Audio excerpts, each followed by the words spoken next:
Let's look at part B of the question. I'm asked to show that this sum is equivalent to this expression over here. Now, if you look closely at this question and compare with the given formula, okay, I will assume that this result given to me at the start, I'll just call it a formula. Okay, so every time I need to refer to it, I'll just say the given formula. Okay, so we compare what we need in the question and the given formula. They look similar, but they are also differences. Okay, clearly number one, the limits are different, right? Because what I need is from n to 2n, but the formula somehow is from 1 to n. Okay, and the most important difference is the 2 in the denominator. Okay, in the formula there is no 2, but in the question the summand actually have this extra 2 in the denominator.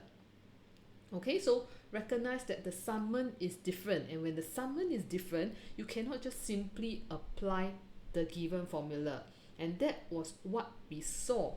Many students simply do the rebasing. Okay, so the rebasing is correct. All right, so you rebase. If you want from r equals to n to 2n, it is actually taking the sum from 1 to 2n minus of the sum from 1 to n minus 1.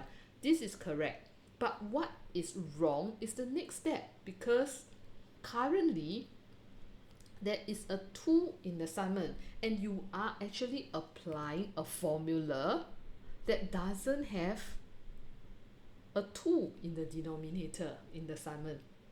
Alright, so this is inconsistent. Okay, so this is a wrong move. So what do you need to do? Now, as mentioned, the issue here is because the question, okay, has a 2 in the denominator, but the given formula doesn't have it. But I could simply just split the 2 out and see it as a multiply by half. Okay, and we do know that when we have ln AB, it's the same as ln A plus ln B. So I could actually split it into ln something plus ln half. Okay, and now if you focus on this expression over here, okay, because this summation is shared by both, okay, so there will also be a summation here.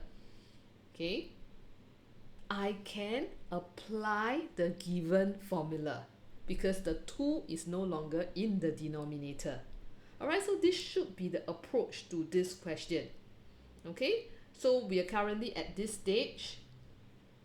Alright, so this is actually something then you will be familiar with. Okay, so as mentioned, if we just focus on this summand, it looks like the given formula. So the next step, in order to be able to apply the formula, I do some rebasing so that I start from r rather than start from n. Okay, so that I can apply the formula. Now don't forget about your ln half. Okay, it's summation from r equals to n to 2n of ln half. So how do we evaluate the summation of constant? The formula is you take that constant, multiply by the number of terms. And number of terms in the summation is the upper limit minus the lower limit plus 1.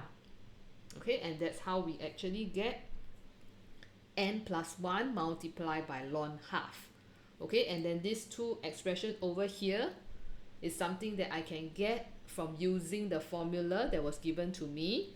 Okay, the first one, I have gotten it by substituting n to be 2n, and here I will sub n to be n minus 1 in order to be able to get my result.